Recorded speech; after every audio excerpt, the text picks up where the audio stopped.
started having some health problems and didn't know where to turn. I was uninsured and basically felt like I didn't have any options. I was very much afraid. I couldn't think of anywhere to go. I didn't know. And my dear 84-year-old mother said, "Why don't you try Planned Parenthood?" And of course I said yes. You know, I had forgotten. I hadn't been since college.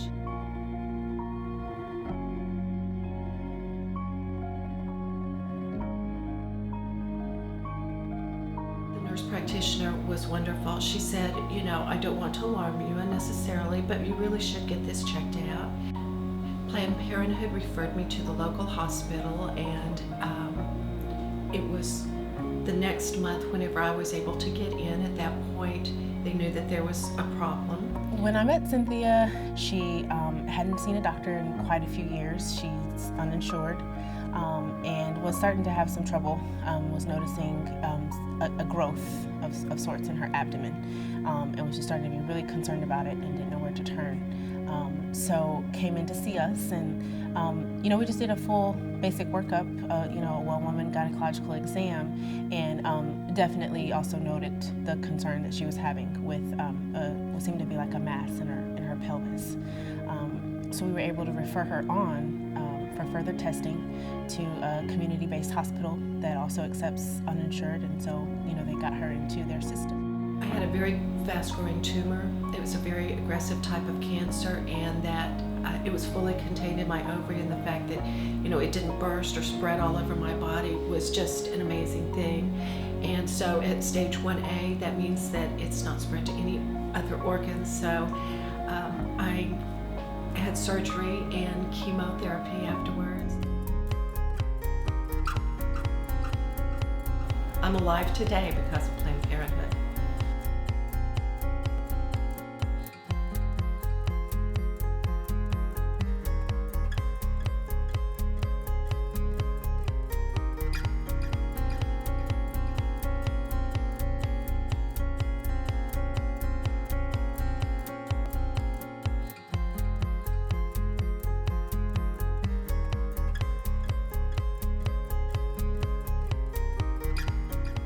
Very active in my church. I've been a youth leader, children leader for the last over 10 years. And so I've worked from children all the way down to pre-K 5 to teenagers. And it's, again, when it comes to preventive health and sex education, I'm constantly talking to the teenagers about that. But the reality of the situation is some teenagers choose to engage in sexual activity. And if they do, I think that as a youth worker, it's my responsibility to aid in their education. So when they decide to make that decision, that they are well equipped to make an educated decision before they have sexual intercourse. I think they should know about organizations like Planned Parenthood. So if they are off to college and for whatever reason they need to seek birth control because their parents aren't able to afford medical insurance to allow them to have birth control, that they know there's an option out there to go to Planned Parenthood.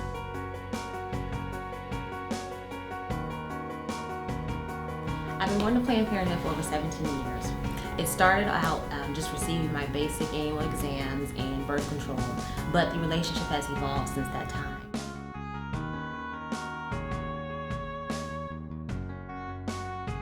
To receive an abnormal pap smear was frightening for me because in my community, you don't hear about abnormal pap smears. We just don't talk about those types of things.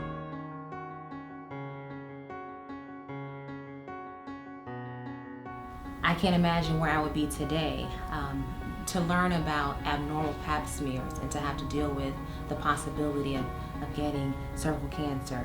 Without Planned Parenthood educating me on that and giving me those proper diagnoses, I may have cervical cancer today.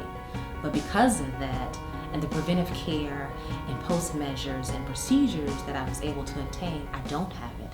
While Latinos are the fastest growing population in the country, they are also the highest uninsured ethnic group and face significant health disparities.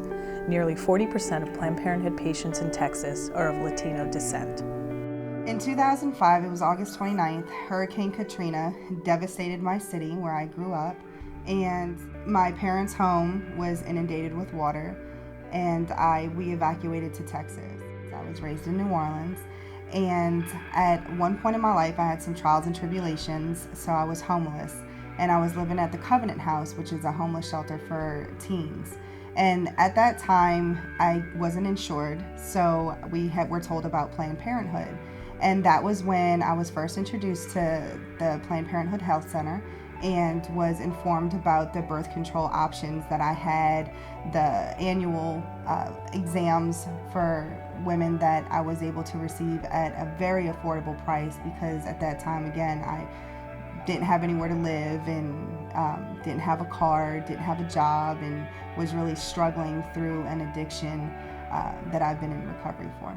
Planned Parenthood was pivotal in my change because they provided the resources to me to be able to get counseling.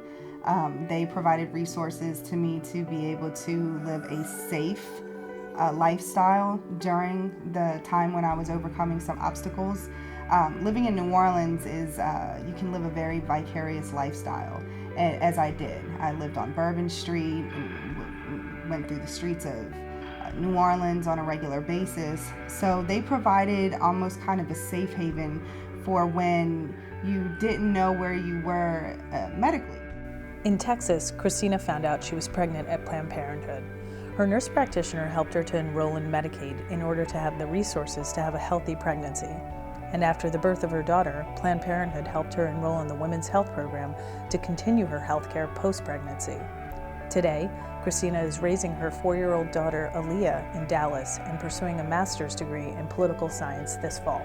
When I had initially gone to Planned Parenthood in New Orleans, I had originally gone for contraception, and that's when I had found out that they had the cervical exams, cancer screenings.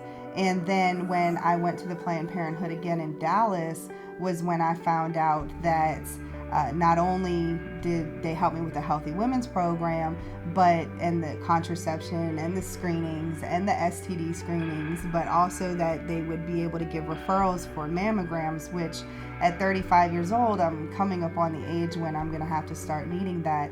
And also the annual exams, the pap smears and the breast exams, like all the necessities that a woman has to have in order to live a healthy lifestyle. But unfortunately, if politicians have their way in Texas, these life-saving services that Planned Parenthood provides will not be available. Jackie is a substitute teacher and mother of 3. She's been going to Planned Parenthood for over a decade for her preventive health care. When I first found out that Planned Parenthood was no longer being funded by the Women's Health Program, I was really upset. I didn't know what to do. I didn't know where to go. I was actually inside of Planned Parenthood trying to get my birth control and schedule my annual. The lady behind the desk, she was really friendly. She saw that I was upset. She kind of told me what was going on because, of course, I didn't know. She gave me some 800 numbers to call. So I went back to the car and started calling those numbers to try to find out what was going on. Every time I called, it was a dead end. It was always another number, press this, hold here. I never spoke to someone. I never got through to anyone. So that's why I feel as though the Planned Parenthood will continue to be the place for me. When I call Planned Parenthood, someone picks up the phone. When I go to Planned Parenthood, someone's there to talk to me. I don't have to press a button and press here and listen to an automated system to get help. They're always there. Planned Parenthood provided care to almost half of the women in the Medicaid Women's Health Program. Now that Planned Parenthood is no longer funded by the Women's Health Program, I'm still going there. I'm just going to pay out of pocket. Me and my doctor, we have a great relationship. We have a great bond, and you just can't find that someone else. That's something that happens along years and years in a relationship that was built.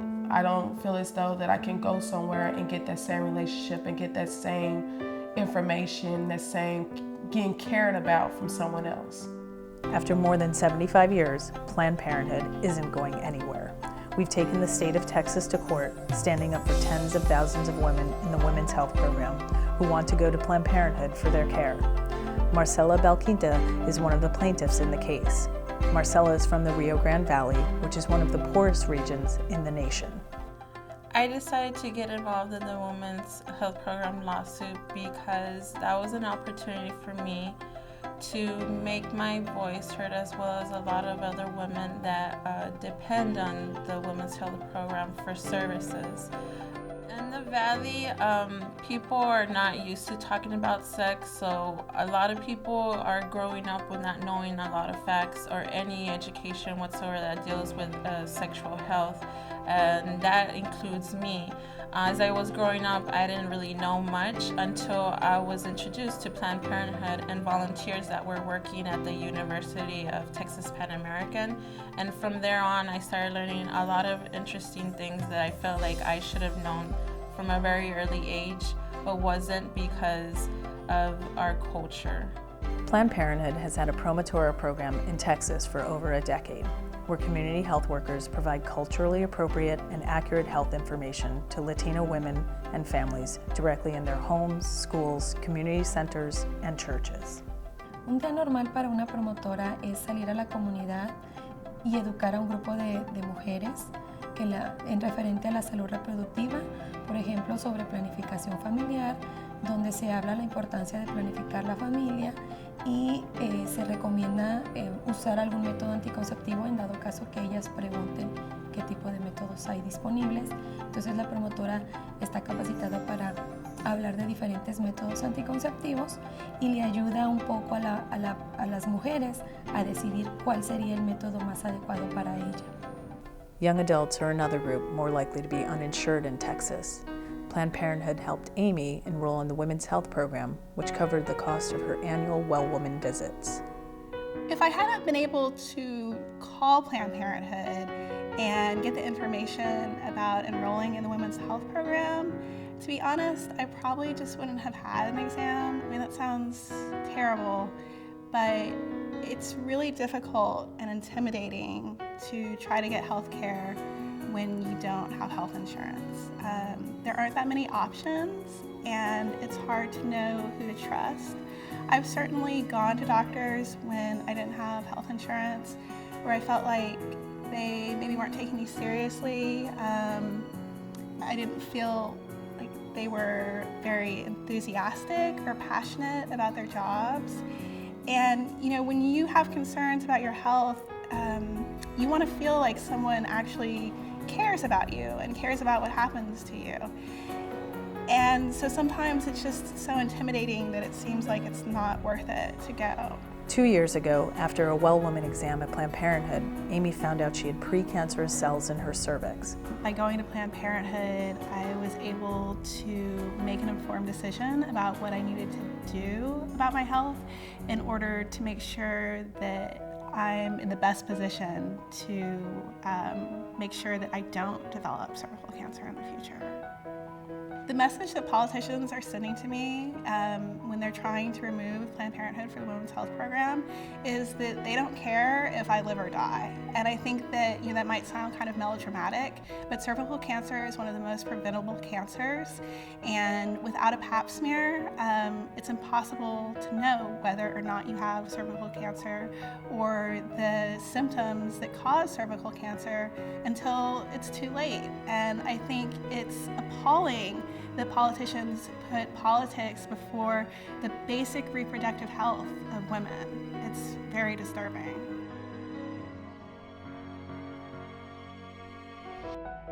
This isn't the first time Planned Parenthood has faced challenges in Texas. Planned Parenthood lost government funding for preventive care 2 years ago, which placed the future of the Austin Health Center at risk, the very same health center that caught Amy's precancerous cells. I've been working here at Planned Parenthood for 8 years, and I've seen, through the weather times, we lost our family planning, dollars, Title X dollars, and that was back in 2011. And we were forced to close our doors for, 50% of the hours that we were here, and that was a big hit. I decided to get involved because I recognize the importance of this health center to women, to teenagers, to men as well who come in for exams. And so I emailed all my friends asking them to please contribute in any amount and to participate in Austin Stands for Planned Parenthood. What ended up happening is that over 900 Austinites responded by making contributions in all amounts. We had a great reception. The community really stepped in, and we were able to keep the 7th Street Health Center open and continue to provide family planning services, cervical and breast exams, and birth control. I do want to continue going to Planned Parenthood. I feel comfortable with Planned Parenthood. I feel satisfied with the health care that I receive from Planned Parenthood, and I don't really want to gamble with that.